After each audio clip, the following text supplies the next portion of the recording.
Eu recebo agora aqui no Jornal da Manhã, segunda edição, um convidado. A gente vai falar sobre a corrida para as vacinas contra o coronavírus, que está a todo vapor. E sobre esse assunto, então, a gente conversa com o diretor, olha só que legal, da Agência Nacional de Vigilância Sanitária, Anvisa, Dr. Antônio Barra Torres. Doutor, obrigada pelo seu tempo aqui conosco. Bem-vindo ao Jornal da Manhã, segunda edição. Bom dia, Adriana. Muito obrigado em nome da Anvisa pela oportunidade de estarmos conversando e esclarecendo a população. Muito obrigado. Imagina, nós que agradecemos, excelente oportunidade mesmo. Vamos nessa, então, tentar esclarecer o máximo possível nesse nosso tempinho. Sei que o seu tempo é muito corrido, né? Vamos começar entendendo, então, no momento, em todo o mundo estão sendo desenvolvidas quantas vacinas com potencial para ficarem prontas até o fim deste ano, ou entre o fim deste ano e até o meio do ano que vem, mais ou menos. Adriana, vamos falar inicialmente aqui no Brasil. No Brasil, nós temos 4 plataformas vacinais com dossiês aprovados, anuídos pela Anvisa para o desenvolvimento, sendo que dessas 4, 3 já estão em algum tempo, inclusive, em fase de testes dos estudos clínicos fase 3, que são aqueles realmente que vão vacinar voluntários, a fim de que sejam observados os parâmetros de qualidade, segurança e eficácia. Esses protocolos, e devo dizer também que temos notícias de que possivelmente teremos mais um protocolo sendo submetido à análise da Anvisa, que seria o da vacina vinda da Rússia, eles terão um prazo de conclusão, claro, a toda a comunidade científica nacional e internacional focada na celeridade, mas sem abrir mão da segurança, e as expectativas seriam justamente para os primeiros meses do ano de 2021, segundo algumas formas de analisar essa questão, outros talvez um pouco mais otimistas, ainda para o final deste ano. Mas, de toda sorte, nosso país está bem, vamos dizer assim, aquinhoado, com protocolos em desenvolvimento, alguns com tecnologias diferentes entre si, o que é bom também. Então, acredito que tenhamos, em breve, respostas vacinais, mais do que uma, esperamos isso firmemente, para atender a nossa população. Que ótimo, esperamos mesmo, e de qualquer forma, mesmo que essa primeira vacina com parceria de desenvolvimento aqui com o Brasil fique pronta nos primeiros meses do ano que vem, continua sendo uma notícia muito positiva, muito otimista. É claro que a nossa torcida, se pudesse ser esse ano, seria mais do que bem-vinda, todos sabem. Agora, a gente acompanhou faz pouco tempo, doutor, a suspensão temporária do desenvolvimento de uma das vacinas mais avançadas por reação adversa. Ficou já comprovado se o efeito neurológico foi causado por ela? Esses estudos já foram retomados, podem acontecer aqui no Brasil também? Chegou a acontecer algum caso assim nas vacinas desenvolvidas por aqui? Excelente pergunta, Adriana. O que vemos é que esse protocolo da vacina Oxford, dessa que nós estamos falando, Sim. De fato foi evidenciado um efeito adverso grave. Tivemos um efeito adverso grave que foi reportado no Reino Unido, e isso causou a imediata interrupção do prosseguimento dos testes, a bem da segurança para com os nossos voluntários testadores no mundo todo, eu digo nossos no mundo todo, e imediatamente um comitê independente, não é ligado nem ao desenvolvedor, nem ao laboratório, nem ao regulador, um comitê independente fez a análise e ficou patente que não havia uma relação de causa e efeito entre o efeito grave apresentado e o ato de receber a vacina. Então, em menos de uma semana, na verdade, algo em torno de 6 dias, toda essa questão foi plenamente elucidada, e os testes com os voluntários, os estudos clínicos fase 3 foram retomados no mundo todo, foram retomados aqui no Brasil. E quanto à sua última pergunta, não é, em relação aos nossos cidadãos brasileiros, até o presente momento não tivemos nenhuma notificação de efeito grave adverso. O efeito considerado grave, não é, aquele que demanda uma notificação compulsória, ele é lógico, é o mais sensível. Há efeitos que podem acontecer, vou dar um exemplo aqui bastante simples. Okay. Uma dor local que possa perdurar um pouquinho mais de tempo. É um efeito, mas não é um efeito grave. Então, estamos falando daqueles que, de fato, implicam em risco à vida ao testador ou que possam impactar severamente o desenvolvimento. Quando isso acontece, o estudo para, conforme parou, o que mostrou que o sistema está funcionando.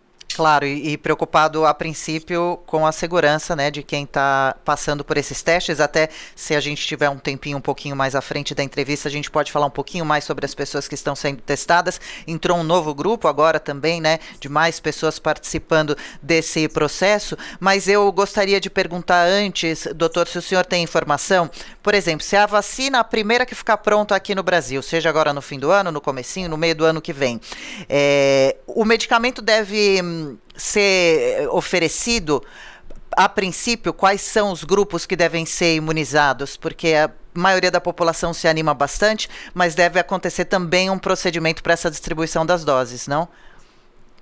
Sim, é importante lembrar, o Brasil é um país que dá exemplos ao mundo em campanhas vacinais. Nós somos uma referência mundial de adesividade e de magnitude de campanhas vacinais bem conduzidas e bem-sucedidas. Então, em relação à Covid-19, não há por que pensar que isso será diferente. Nós vamos manter esse elevado padrão.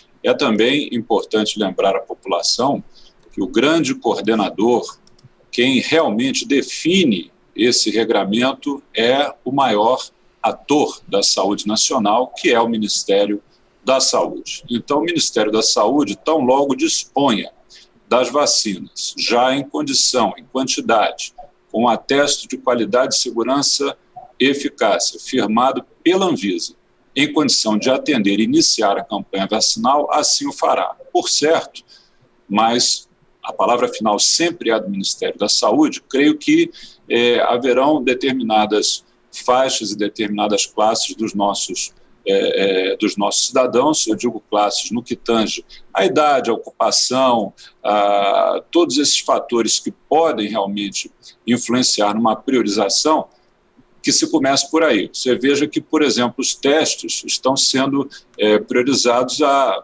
profissionais de saúde, principalmente. Tivemos agora pequenos ajustes nisso, mas basicamente estamos testando com voluntários profissionais de saúde.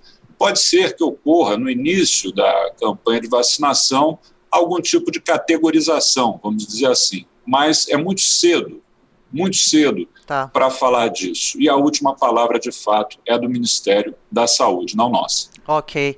Eu imaginava que isso já pudesse estar definido, então ainda é cedo, mais para frente um pouquinho vai se decidir quem é imunizado primeiro no país, quais grupos, melhor dizendo, e até refletir por isso, porque a gente vem falando com muita frequência com relação às crianças, tantas crianças precisando retornar às aulas, mas sendo consideradas possíveis transmissoras, que o retorno delas pudesse trazer de novo uma transmissão grande, um boom novamente do pico da transmissão da infecção no nosso país.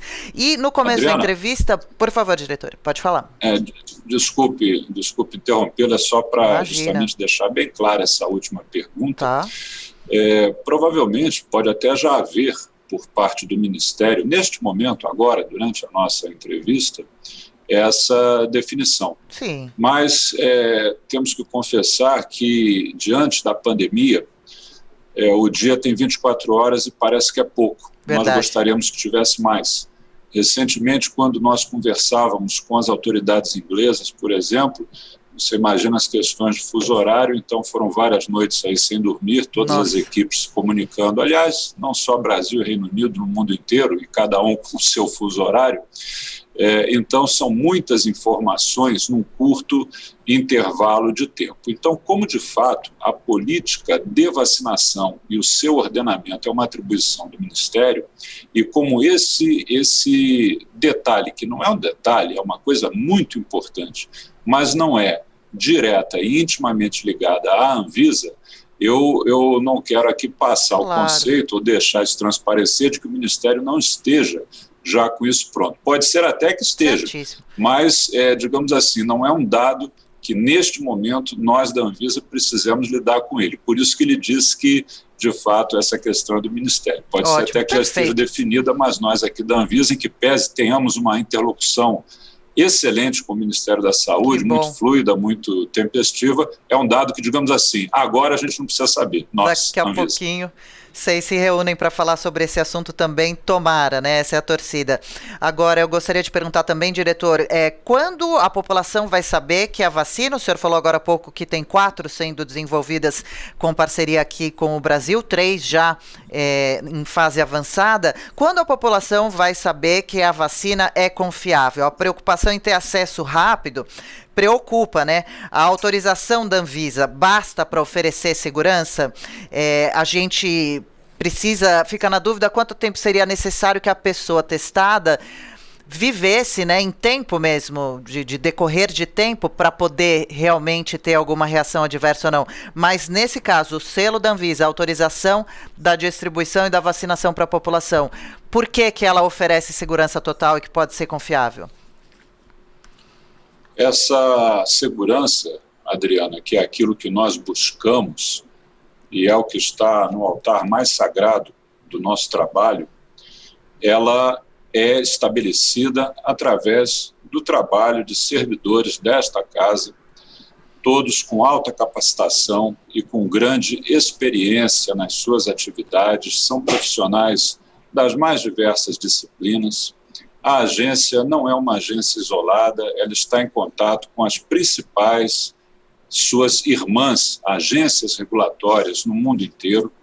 O Brasil, através da Anvisa, é membro fundador dos mais relevantes fóruns regulatórios do mundo. Então, a situação regulatória que vivemos hoje aqui no Brasil, neste caso específico do enfrentamento da pandemia, ela é idêntica, ela é a mesma que está se desenrolando hoje em todos os países do primeiro mundo com quem nós mantemos constante contato. Então, estamos sim diante de uma situação sem precedentes. Não há que se comparar a pandemia da Covid-19 com nenhuma outra que já tenha ocorrido antes, é uma comparação equivocada.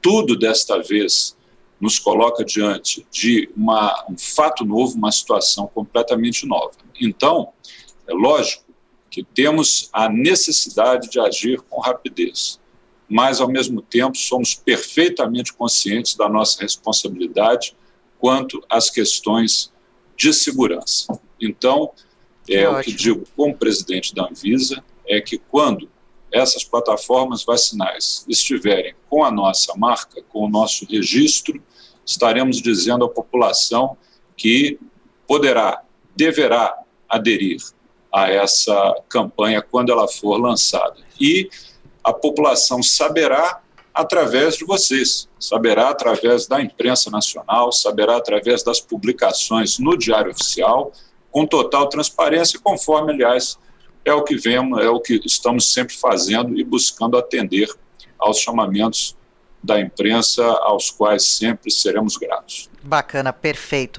E para a gente encerrar, diretora, a gente então falava que 4 vacinas vêm sendo desenvolvidas aqui no Brasil, 3 na fase final, praticamente, em fase bastante avançada. O senhor ousaria dizer, provavelmente não, né? Alguma favorita, alguma que vai indo aí à frente na corrida, que tem mais chances de ficar pronta em primeiro lugar? Não, eu posso dizer sim, sem nenhum problema, sobre a minha favorita. A minha vacina favorita se chama segurança. Então, venha ela sob as sagradas cores do país que for, e é uma coisa que precisamos pontuar, né? Nós temos diversos países, diversos institutos de grande credibilidade internacional, desenvolvendo essas vacinas. Então, não nos importa muito se vem, eventualmente, até pela cor auriverde aqui do Sagrado Pavilhão que está atrás de mim ou de qualquer outro. Tem segurança, tem qualidade, tem eficácia. Então, essa será a minha vacina favorita, a vacina favorita da Anvisa e, com certeza, de qualquer cidadão que esteja querendo virar essa página, superar essa questão tão delicada que estamos enfrentando. A minha favorita é essa aí. Então já separa essa vacina favorita aí para todos nós brasileiros que estamos todos querendo para ontem já. Olha, deixa eu agradecer aqui muito especialmente a presença, a participação no Jornal da Manhã, segunda edição, do diretor-presidente da Anvisa, Agência Nacional de Vigilância Sanitária, Antônio Barra Torres. Olha, diretor, valeu pelos esclarecimentos, pela nossa conversa. Volte sempre, já fica desde já o convite. Bom trabalho por aí, toda a nossa torcida. Boa quinta-feira. Muito obrigado, Adriana Reis, muito obrigado à Jovem Pan, a todos aqueles que nos assistiram e estamos juntos, vamos vencer. Muito obrigado. Estamos juntos, vamos vencer. Obrigada mais uma vez, senhor. Boa tarde.